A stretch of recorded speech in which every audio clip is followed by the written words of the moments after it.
A gente começa então falando da votação do Supremo Tribunal Federal. Por 4 votos a 1, a segunda turma do STF manteve a decisão que autoriza o compartilhamento de mensagens hackeadas da Lava Jato com a defesa do ex-presidente Lula. São diálogos entre procuradores da Lava Jato e Sérgio Moro. O relator do caso, o ministro Ricardo Lewandowski, defendeu que as conversas relativas a processos judiciais entre agentes estatais não estão cobertas pelo sigilo e que, portanto, conversas por telefone também não estariam. Vamos ver. As decisões contra as quais se insurgem os peticionantes apenas autorizaram, fundadas no direito constitucional, em verdade universal, a ampla defesa e ao contraditório, o acesso a conteúdos apreendidos na operação spoofing relacionados direto ou indiretamente ao reclamante. Vamos lá, Caio. Votaram com Lewandowski os ministros Gilmar Mendes, Carmen Lúcia e Nunes Marques. O Edson Fachin foi o único ministro a acatar o recurso dos procuradores da Lava Jato. Aí, em nota, o Ministério Público Federal disse que o STF ainda não julgou se o material com as mensagens é válido ou autêntico e que essas mensagens podem ter sido adulteradas pelos criminosos que à época tiveram acesso a elas. Já o ex-juiz Sérgio Moro afirmou que a utilização de provas ilícitas em processos vai contra a jurisprudência e que nenhuma das supostas mensagens retrata fraude processual, incriminação indevida ou outros atos ilegais. Eu queria saber de você, Caio, qual a sua avaliação sobre a decisão do STF? Bom, essa decisão, pelo compartilhamento aí de provas juridicamente inadmissíveis, é flagrantemente ilegal e inconstitucional, como se depreende da nota oficial do Ministério Público Federal, que listou aí 6 razões técnicas que tornam a prova imprestável. Esse é o termo empregado. Além disso, a nota ela vai explicitar a carência de interesse jurídico do réu em obter esse material, a importância do sigilo profissional nas comunicações de autoridades públicas, o que é uma obviedade, e o mais importante de tudo, demonstra a violação aos direitos fundamentais dos hackeados e das suas famílias, incluindo adolescentes, incluindo crianças, que também tiveram aí a sua privacidade e a sua intimidade expostas nos materiais submetidos ao STF. Então, eu sugiro essa rápida e esclarecedora leitura no site oficial do MPF, sob o título Procuradores que integram a Lava Jato se manifestam sobre julgamento do STF. Mas vamos pular algumas etapas, e imaginar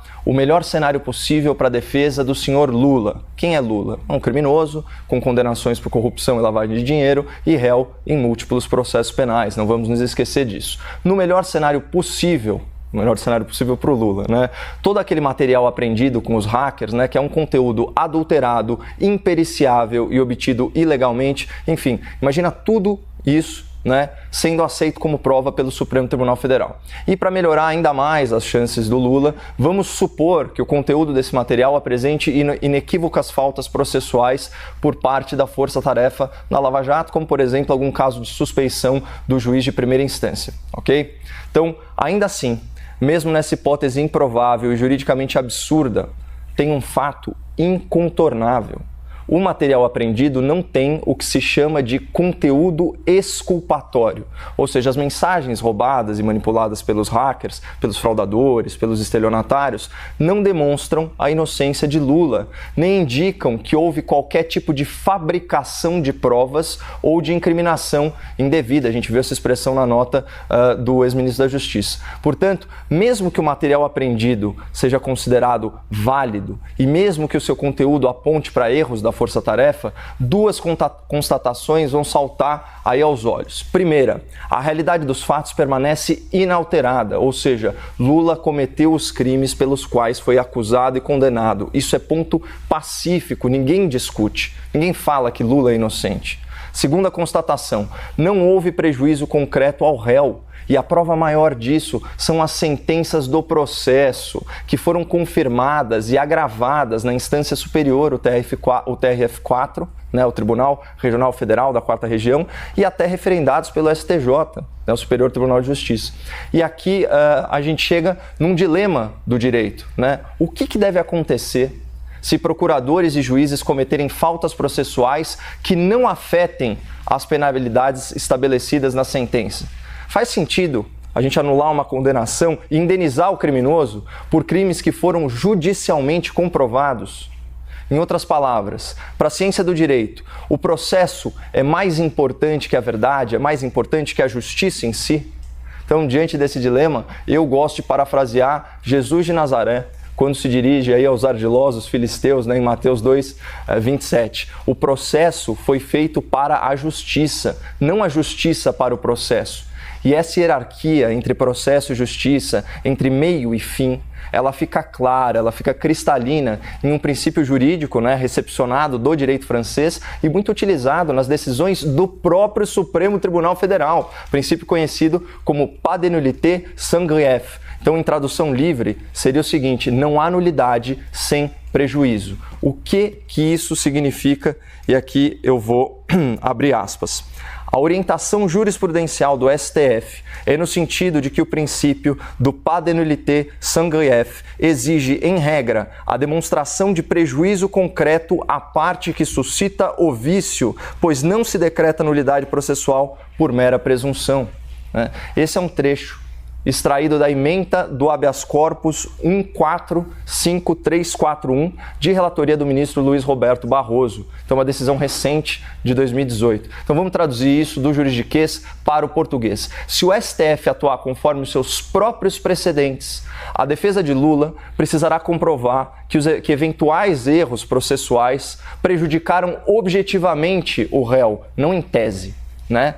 Como disse o Lewandowski. Mas é impossível a defesa de Lula sustentar esse argumento, considerando que as sentenças condenatórias de primeira instância da Lava Jato foram todas agravadas por desembargadores do TRF4 e confirmadas por ministros do STJ. E vejam só, esse princípio do pas de nullité sans grief, encampado pela jurisprudência do Supremo, também consta do nosso direito positivo, como a gente percebe aqui pela redação dos seguintes dispositivos do Código de Processo Penal. Artigo 563. Nenhum ato será declarado nulo se da nulidade não resultar prejuízo para a acusação ou para a defesa. Artigo 566. Não será declarada nulidade de ato processual que não houver influído na apuração da verdade substancial ou na decisão da causa. E a gente já verificou que as mensagens aprendidas com os hackers não comprometeram a apuração da verdade substancial, ou seja, o cometimento dos crimes de corrupção, dos crimes de lavagem de dinheiro por Lula. E eles não influenciaram a decisão da causa, cuja sentença foi confirmada e agravada nas instâncias superiores, o que denota o quê? Imparcialidade na aplicação da lei pelo juiz de primeiro grau, pela força-tarefa, e por extensão. Portanto, mesmo no cenário mais favorável a Lula, com a validação das mensagens roubadas e a interpretação de que houve excessos da força-tarefa, a lei processual, os princípios de direito e a jurisprudência do próprio STF deveriam ser suficientes para garantir a manutenção da sua condenação como criminoso que ele é. Infelizmente, não são suficientes, porque o Supremo parece estar prestes a cometer mais uma aberração jurídica, que é a violação da norma constitucional expressa. Então, artigo 5º, inciso 56 da Constituição Federal, são inadmissíveis no processo as provas obtidas por meios ilícitos. E daí derivam também alguns dizeres, inclusive do artigo 157 do Código de Processo Penal. São inadmissíveis, devendo ser desentranhadas do processo as provas ilícitas, assim entendidas as obtidas em violação a normas constitucionais ou legais. Pelo amor de Deus, até um aluno de primário conseguiria interpretar isso da forma adequada.